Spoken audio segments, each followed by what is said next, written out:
La mission du grenier d'apprentissage est de promouvoir des activités éducatrices et récréatives, stimulantes pour aider les personnes déficientes intellectuelles.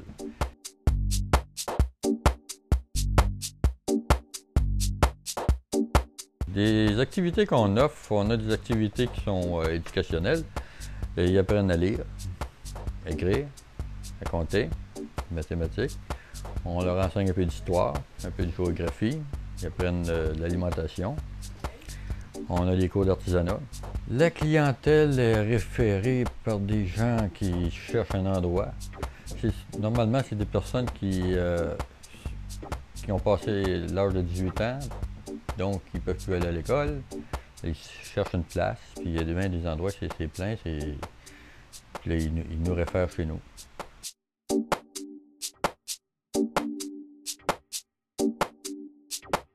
L'association a vu le jour en 86. Le site qu'on a ici a été acheté en 90 par l'association. Nous autres, comme au privé, en 1960, on a commencé à garder des enfants. Puis sur 4 enfants, il y en avait 3 qui étaient déficients. C'est comme ça. Là, à ce moment-là, je ne savais pas comment longtemps que l'aventure était pour durer, là.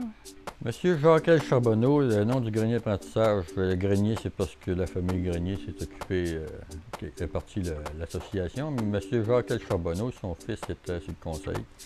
Et puis Monsieur Charbonneau s'est dévoué toute sa vie pour aider les personnes déficientes intellectuelles parce qu'il y avait un enfant qui l'était lui-même. Donc, pourquoi qu'il était motivé à la cause. Et puis, en son honneur, parce que M. Charbonneau est décédé, en son honneur, on a intégré son nom à l'association. En 2009, on a un employé permanent. On n'a pas des grosses subventions, on n'a pas des gros moyens, on vit avec les moyens du bord. On aimerait ça avoir 2, 3 employés, mais on n'a pas les moyens pour le faire. Donc, on s'en va vers des projets, puis pour avoir des employés qui sont payés par le gouvernement.